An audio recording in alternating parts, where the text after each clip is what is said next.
When I was 22, I moved to Cambodia to work as a program manager for a nonprofit organization that was combating human trafficking. And I quickly came to a startling realization that the humanitarian world was not what I imagined it would be. I thought my passion and zeal would compensate for me being young and inexperienced, but as it turns out, overseeing 20 Khmer staff preventing human trafficking in 100 villages was hard for reasons that I didn't expect. And I struggled not only because of the suffering that I was seeing out there in the villages, but also because of the brokenness I was seeing in my own nonprofit. And I thought I was the only one that was battling doubt, feeling numb, and burning out on the humanitarian field. And since nobody was talking publicly about how justice organizations are sometimes run unjustly, I decided that I would. I wrote this book, When Justice Just Is, as a way to start a conversation, because while we've started talking about when nonprofits and volunteers sometimes inadvertently hurt communities, we haven't opened the dialogue about the ways that helping can sometimes hurt the helper.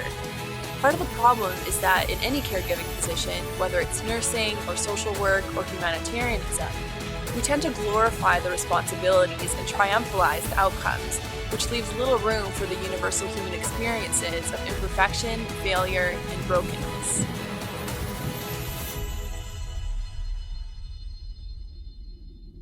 It's time to create space for authenticity, to make room for personal limitations and boundaries, and to promote self-care.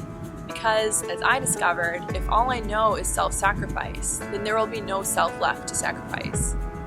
I just think that if we truly want to change the world, we need to start with changing ourselves. I've worked in orphanages in Mexico, with gang-involved youth in inner cities, and with trafficking survivors in Eastern Europe and Southeast Asia.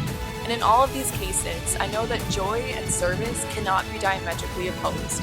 They function best together. We can't be beacons of light to hurting communities if we ourselves are living in darkness.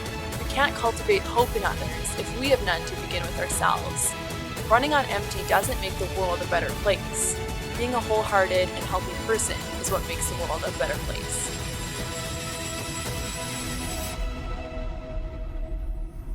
My hope is that this book will reach the people who need to remember that they're not alone and that this world is still a beautiful place worth protecting.